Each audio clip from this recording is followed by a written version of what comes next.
Welcome to this journey through one of the most disturbing cases of collective delusion in American history.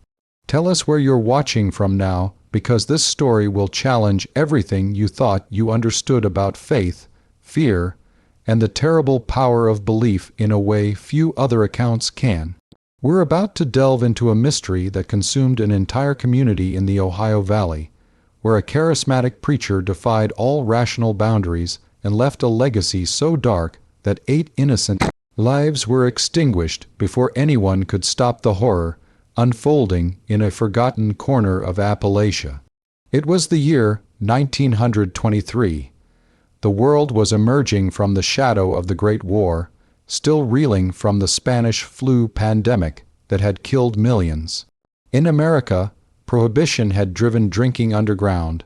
The Ku Klux Klan was experiencing a resurgence across the Midwest, and rural communities clung desperately to tradition as the modern world threatened to sweep away everything they knew. The Roaring Twenties may have been electrifying the cities, but in the remote valleys of southeastern Ohio, life moved to a different rhythm entirely. There, in the borderlands between Ohio and West Virginia, where the Appalachian foothills rise like ancient sentinels guarding secrets too terrible to speak aloud, a small congregation gathered every Sunday in a whitewashed wooden church that overlooked the big sandy creek. The building was unremarkable weather, beaten clapboard with a simple steeple, windows of wavy glass that distorted the world outside, and wooden pews carved smooth by generations of the faithful. But what happened within those walls between March and November of 1923 would transform this ordinary house of worship into a chamber of horrors? The preacher's name was Josiah Thorne. To understand what happened in that isolated valley, you must first understand the world that shaped it. The Ohio Valley region, particularly the counties that straddled the Ohio-West Virginia border, existed in a peculiar state of geographic and temporal isolation. These were communities carved from wilderness by settlers who had pushed west in the early 1800s, seeking land and freedom from the constraints of coastal civilization. They built their cabins in narrow valleys between steep ridges, connected to each other by footpaths that became treacherous ribbons of mud whenever the rains came. By 1923, the rest of America might have been dancing the Charleston and driving Model T Fords, but in Morgan County, Ohio, most families still traveled by horse and wagon. The railroad had bypassed these valleys, leaving them economically stranded. Coal mining operations existed 40 miles to the south, but here, life revolved around subsistence farming. Corn in the bottomlands, a few head of cattle, chickens scratching in dusty yards, and the endless, back-breaking labor of survival. The winters were brutal. Snow accumulated in drifts that could trap families in their cabins for weeks. The summers brought oppressive humidity that made the air thick enough to chew, broken only by violent thunderstorms that rolled through the valleys like artillery barrages, shaking the very foundations of those fragile wooden structures people called home. In such isolation, the church became everything. It was the social center, the news bureau, the moral compass, the entertainment venue, and the lifeline to meaning in an existence defined by hardship. When your child died of diphtheria or scarlet fever, commonplace tragedies in an era before antibiotics, the church community gathered to mourn. When the corn crop failed and starvation beckoned, it was the church that organized mutual aid.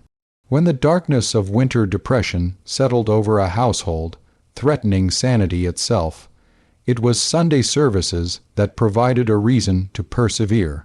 The New Hope congregation, as it was called, had existed since 1847. For 76 years, it had served the spiritual needs of perhaps 60 families scattered across a 15-mile radius.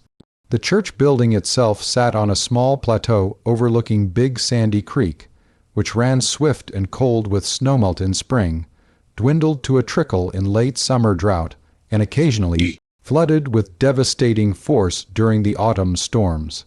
Behind the church, a small cemetery climbed the hillside, its weathered headstones marking the passage of generations. Many dated from the Civil War era. Others commemorated children who had lived only days or weeks. The oldest readable stone belonged to Rebecca Harmon, 1008, 149-1008-151, taken by fever before she could see her third birthday. The congregation had survived the Civil War.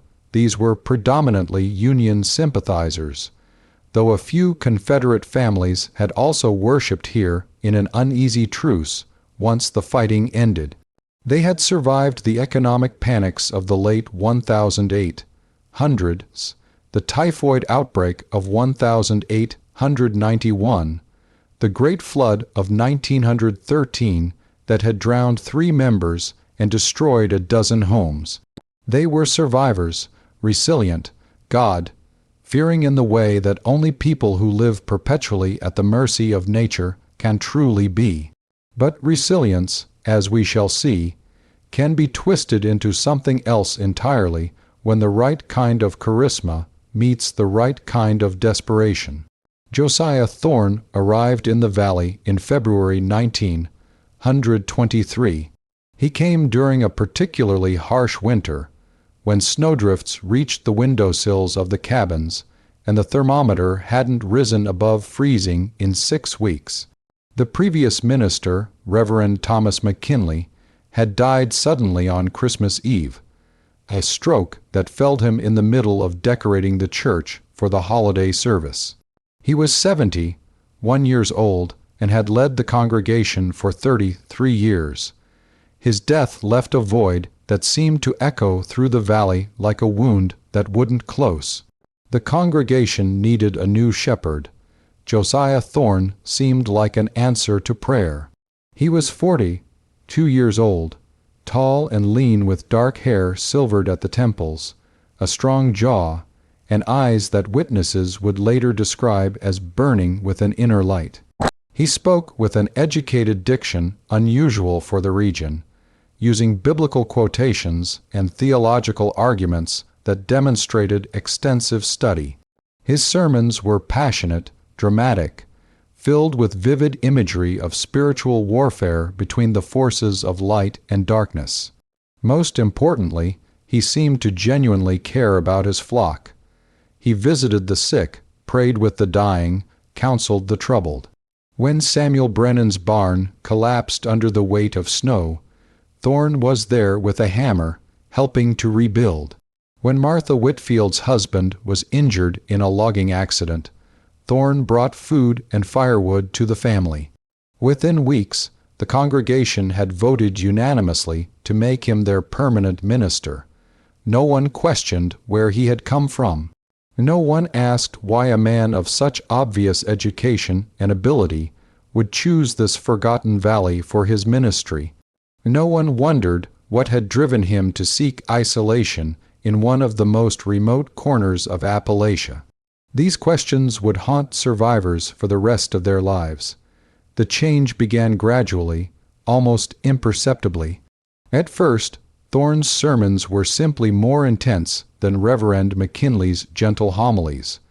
Where McKinley had emphasized God's love and forgiveness, Thorne spoke of judgment and purification. Where McKinley had quoted the Psalms and the Gospels, Thorne increasingly turned to the book of Revelation, to Ezekiel's visions, to the darker passages of the Old Testament where God's wrath consumed the unrighteous. We live in the end times, he proclaimed from the pulpit in early March, his voice rising and falling like waves against a shore. The war that just ended was merely the beginning of sorrows. The plague that followed, stealing millions of souls, was God's warning, and now we must ask ourselves, are we prepared? Are we truly pure enough to stand before the throne of judgment? The congregation shifted uncomfortably in their pews. This was different from McKinley's gentle assurances of salvation through faith, but it was also compelling, exciting, even.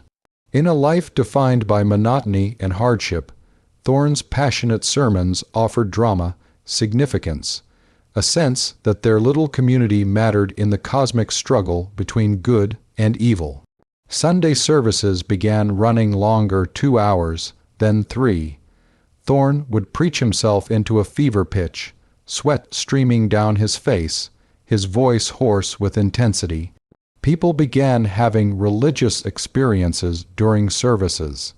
Sarah Cullen, a young mother of 3, began speaking in tongues one Sunday in April, a stream of unintelligible syllables that poured from her mouth while her eyes rolled back in her head. Instead of being alarmed, Thorne encouraged this, calling it a manifestation of the Holy Spirit. Soon others followed. During the singing of hymns, congregants would begin to shake, to dance, to cry out.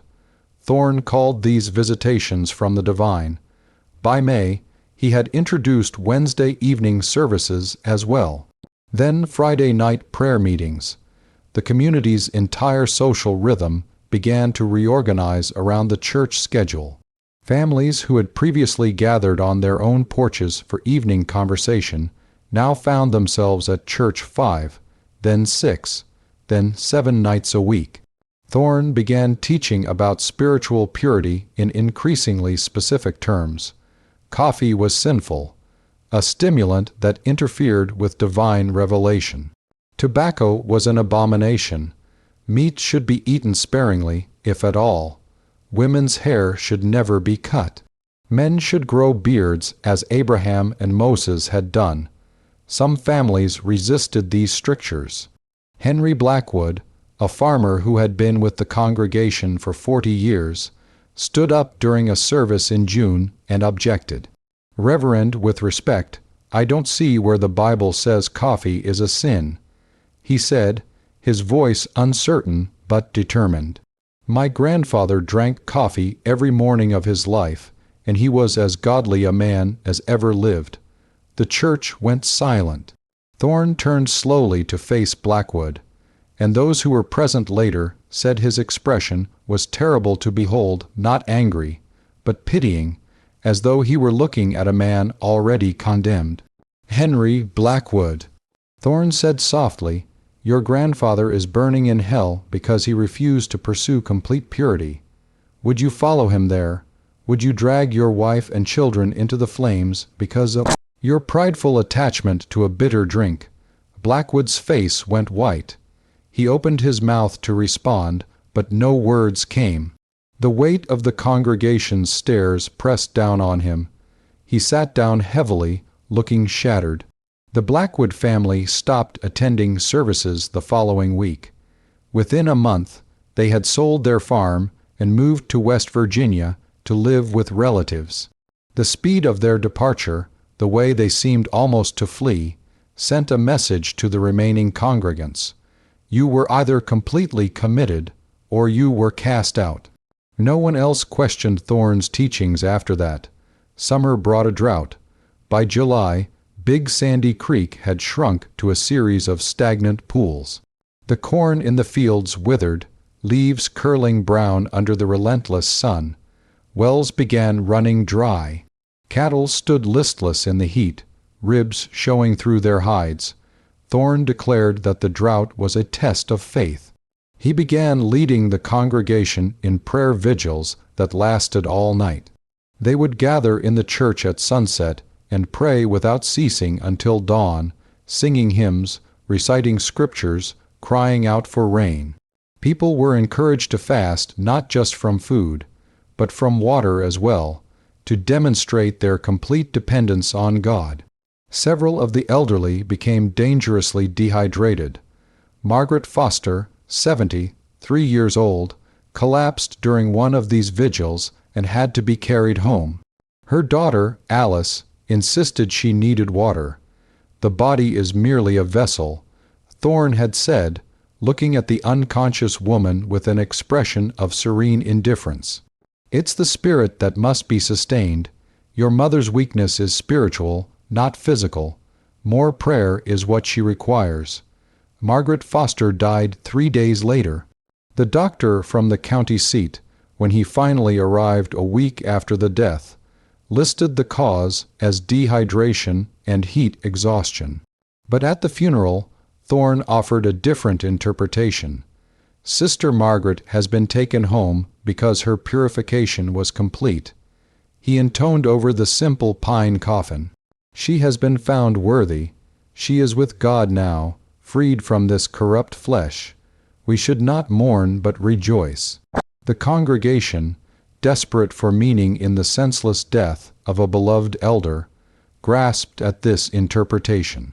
If Margaret's death meant she had been purified, been found worthy, then perhaps all their suffering had purpose.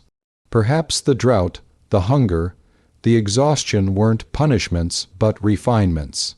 This was the moment, survivors would later testify, when the congregation crossed from extreme religiosity into something far more dangerous. Thorne began teaching about the purification ritual. He claimed it had been revealed to him in a vision. 8 souls, he said, would need to make the ultimate sacrifice to intercede for the community.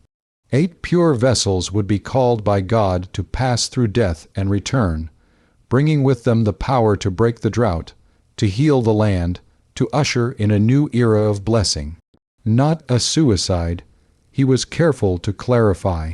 Suicide is a sin, but a willing sacrifice, undertaken with pure hearts and the certainty of divine protection, is the highest form of worship. Did not Abraham prepare to sacrifice Isaac? Did not God himself sacrifice his only son? The theological gymnastics were absurd, of course. But to a community that had been isolated, indoctrinated, physically weakened by fasting and lack of sleep, psychologically manipulated through constant religious fervor, the ideas took root. Thorne said God would reveal who the 8 chosen ones were. The congregation waited in terrible anticipation. The selection process began in late September as the drought entered its 4th month. During Sunday service, Thorne suddenly stopped mid-sermon. He stood frozen at the pulpit, eyes closed, swaying slightly. The congregation watched in breathless silence. Finally, he raised his arm and pointed directly at Sarah Cullen, the young mother who had first spoken in tongues months earlier. "You," he whispered, his voice carrying through the absolute quiet of the church, "you have been chosen." Sarah stood slowly, her face pale but composed. Later, neighbors would recall that she had seemed almost relieved, as though a great burden had been lifted. She had lost 2 children to scarlet fever the previous winter. Her remaining child, a daughter of 7, was thin and sickly. Perhaps Sarah believed that her sacrifice might save what was left of her family. "I am ready," she said simply. Over the next 2 weeks, 7 more were chosen. Jacob Turner, 19 years old, the youngest son of the Turner family. He had always been deeply religious, prone to hours of solitary prayer. Some whispered that he was simple-minded, though his family insisted he was merely touched by God. Ruth and Martha Yeager, twin sisters, 40, 1 years old, unmarried. They had devoted their lives to caring for their elderly mother, who had recently died. With no remaining family and no prospects in a society that saw spinsters as failures, they embraced their selection as a kind of validation. Elias Bromley, 63, a widower whose wife had died in childbirth 30 years earlier, taking their son with her. He had never remarried, had lived in bitter isolation, and saw the ritual as a path to reunification with his lost family. Constance Ward, 26, beautiful and strange. She had suffered from what we would now recognize as epilepsy, seizures, that the community interpreted as either demonic possession or divine visitation. She had been ostracized, pitied, feared. The promise of purification and transcendence must have seemed like liberation. Thomas and Abigail McKinley the 38-year-old son and 35-year-old daughter-in-law of the deceased Reverend McKinley. Their selection seemed to carry particular weight, a connection between the old ministry and the new, a bridge across the transition. They had 3 young children, whom Thorne promised would be cared for by the congregation. 8 souls. 8 willing sacrifices. The ritual was planned for October 31st, All Hallows Eve, the threshold between the living world and the realm of spirits. Thorne said this timing was divinely ordained, that the veil between worlds would be thin enough for the chosen 8 to pass through death and return transformed. The details of the ritual were kept secret from most of the congregation. Only a core group of 12, Thorne's inner circle, were privy to the full plan. But whispers spread through the valley anyway. Some families were uneasy enough that they stopped attending services. The Daniels family, the Weavers, the Hutchinsons, they quietly disappeared, making excuses, avoiding eye contact when they encountered other congregation members in town. But most stayed, most believed, or perhaps they were simply too frightened of ostracism to leave. On the afternoon of October 31st, the 8 chosen gathered at the church. The rest of the congregation was told to remain home and pray through the night.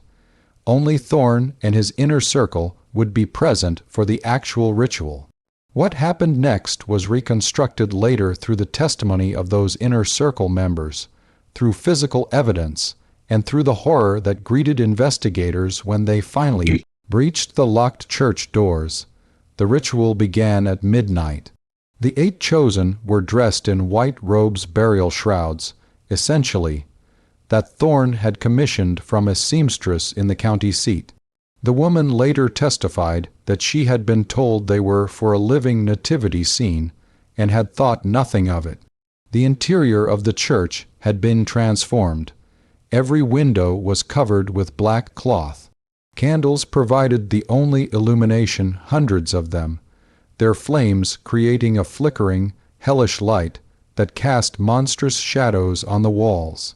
The pews had been pushed against the walls. In the center of the room, Thorne had painted an elaborate symbol on the wooden floor using what appeared to be blood, though it was later determined to be red paint mixed with animal blood from recent slaughters.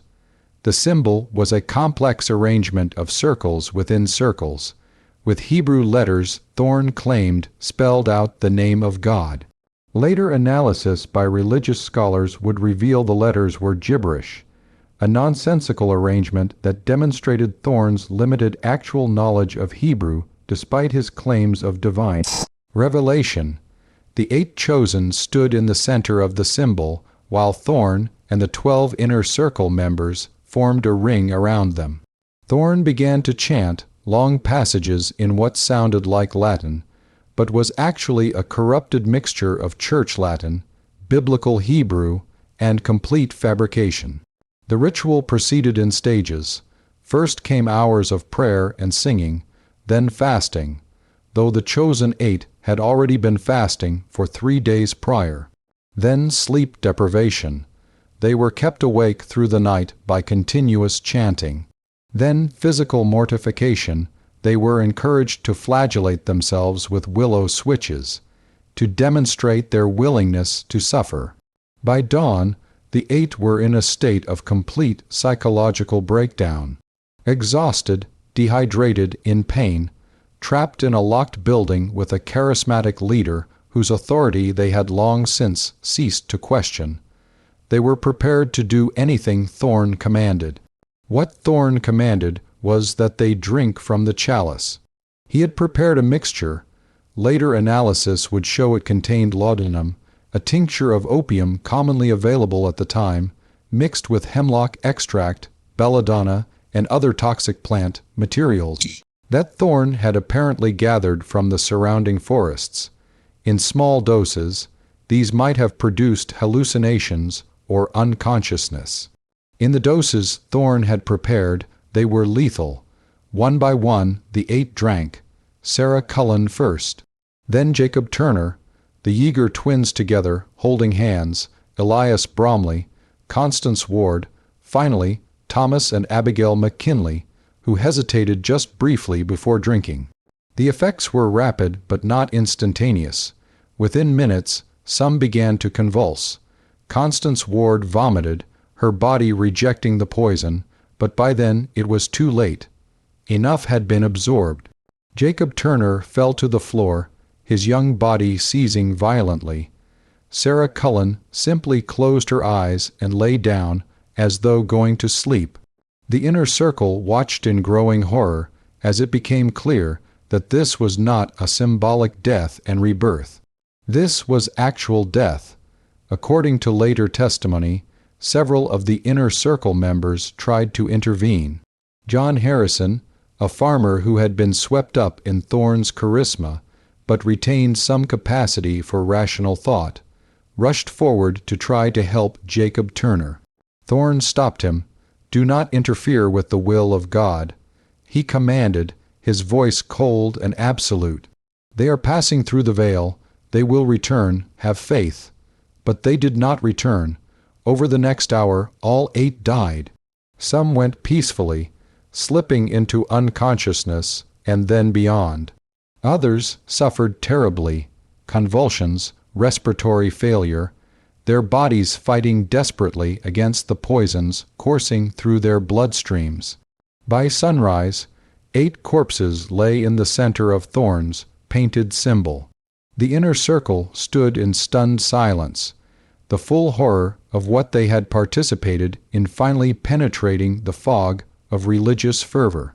Mary Sutton, one of the 12, began to weep, then to scream. The sound was primal, terrible, the sound of a soul confronting its own damnation. They were supposed to come back. She shrieked at Thorne, "You said they would come back. You promised they would come back."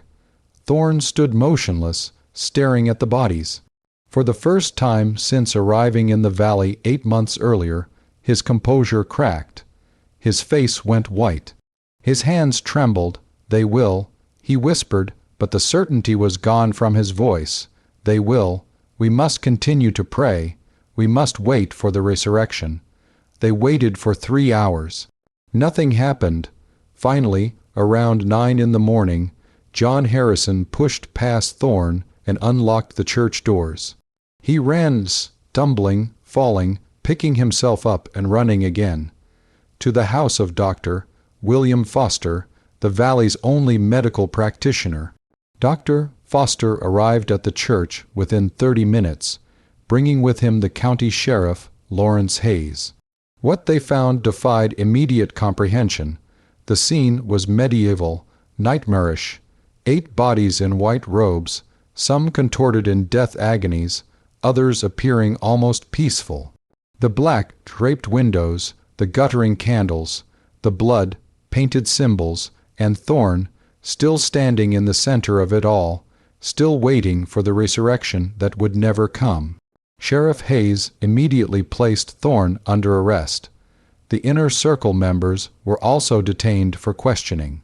The bodies were removed and taken to the county seat for examination. Though the cause of death was obvious even to Hayes's untrained eye, poisoning, mass murder disguised as religious ritual. News of the tragedy spread through the valley like wildfire. Those families who had remained with the congregation were devastated. They had stayed home praying, believing their friends and neighbors were participating in a transformative spiritual experience.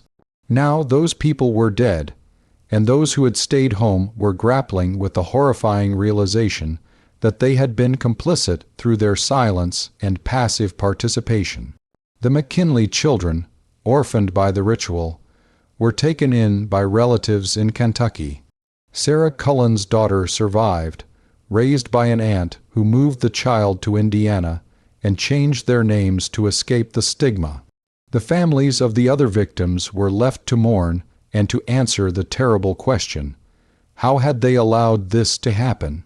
The trial began in January 1924. Josiah Thorne was charged with 8 counts of murder. The prosecution's case was straightforward. He had deliberately poisoned 8 people under the guise of religious ritual, using his position of authority to manipulate vulnerable individuals into consuming lethal toxins. Thorne's defense was insanity.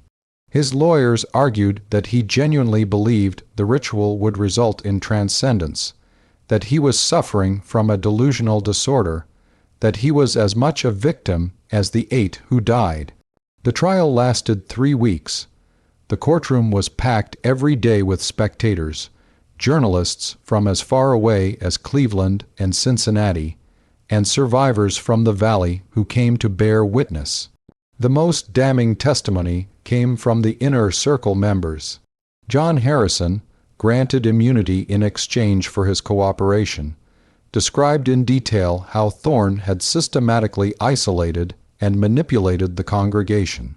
Mary Sutton, her voice broken with grief and guilt, recounted the hours leading up to the deaths, how she had begun to doubt, how Thorne had silenced those doubts with scriptural quotations and veiled threats of damnation. The seamstress who had made the burial shrouds testified. The pharmacist who had sold Thorne laudanum testified, noting how the preacher had purchased increasingly large quantities over several months. A handwriting expert testified that documents found in Thorne's room at the boarding house showed he had been planning the ritual for weeks, possibly months. Detailed notes about dosages, timing, the psychological techniques needed to convince people to participate. Most devastating was the testimony of Thorne's sister, Martha Thorne, who traveled from Pennsylvania to testify. She revealed that Josiah had been institutionalized twice before arriving in Ohio, once in 1917 after attempting to convince his own family to participate in a purification fast. That nearly killed his mother, and again in 1920 after being removed from a church in Maryland for increasingly erratic behavior. He was not a minister at all, she testified. He had never completed seminary. He had simply started calling himself Reverend and moving from place to place, seeking isolated communities where his credentials would not be questioned. The New Hope congregation had never verified his background. They had been so desperate for spiritual leadership after Reverend McKinley's death that they had welcomed Thorne without investigation. After 3 days of deliberation, the jury returned guilty verdicts on all 8 counts of murder. The judge, in sentencing, spoke with barely controlled rage. "You, Josiah Thorne, are not a prophet. You are not a vessel of divine revelation. You are a charlatan and a murderer who exploited the faith of good people to satisfy your own messianic delusions. 8 innocent souls are dead because of your manipulation. The community you claim to serve has been shattered. Families have been destroyed. Children have been orphaned, and for what? So you could play God for a few months in a forgotten valley." Thorne was sentenced to death. He was executed by electric chair on November 12, 1924, at the Ohio State Penitentiary. His final words, according to witnesses, were, "I will rise again on the 3rd day." He did not.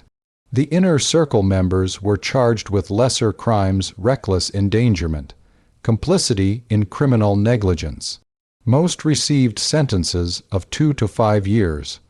All served their time and were released into a society that would never forgive them. The New Hope congregation never recovered. The church building remained standing but unused. Within 2 years, most of the families had moved away, seeking fresh starts in places where their names weren't associated with the tragedy. The building eventually fell into disrepair and collapsed in a storm in 1954.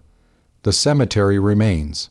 If you know where to look, high on a hillside in Morgan County, Ohio, you can still find the headstones. 8 graves in a row, all dated October 31, 1923. Local historians have fought to maintain the site as a memorial, a reminder of what can happen when charisma meets desperation, when isolation breeds vulnerability, when faith becomes weaponized. The story of Josiah Thorne and the New Hope congregation remains a disturbing reminder that the capacity for manipulation exists in every era, that vulnerability to charismatic authority is a fundamental human trait, and that even good people, faithful people, can be led to participate in atrocities when the right psychological conditions are established. But questions remain. How did Thorne know exactly which psychological techniques to employ? His notes suggested study of manipulation tactics, an understanding of group psychology that was sophisticated for the era. Where did he learn these techniques? What had happened during his previous institutionalizations that shaped his methods? The families who left before the ritual, the Blackwoods, the Daniels, the Weavers, what made them resistant when so many others were not? What internal warning systems, what capacity for independent thought, allowed them to recognize danger and escape while their neighbors marched toward tragedy? And perhaps most troubling, how many other Josiah Thornes are out there right now, in isolated communities, in online spaces, in groups that exist just below the radar of mainstream society?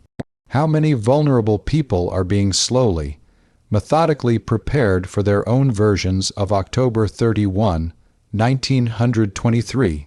To this day, on Halloween nights, residents of Morgan County report strange occurrences near the site of the old New Hope Church.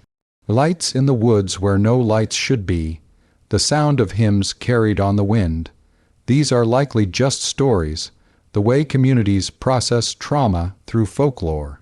But sometimes, on still autumn nights when the moon is bright and the air is cold, hunters passing through those woods report finding candles arranged in circles on the forest floor. Fresh candles, burning, no one knows who lights them or why. If this journey through one of Appalachia's darkest chapters resonated with you, if you find yourself pondering how faith can be twisted into destruction, how good intentions can pave roads to hell, how communities can protect themselves from charismatic predators, then consider subscribing to this channel. There are many more stories waiting to be told, mysteries buried in time that deserve to be examined with clear eyes and honest hearts. Leave a like if this account provoked reflections that go beyond mere entertainment, and comment sharing your own perspectives on this question. At what point does faith become dangerous? Until next time, may you find truth in the darkness,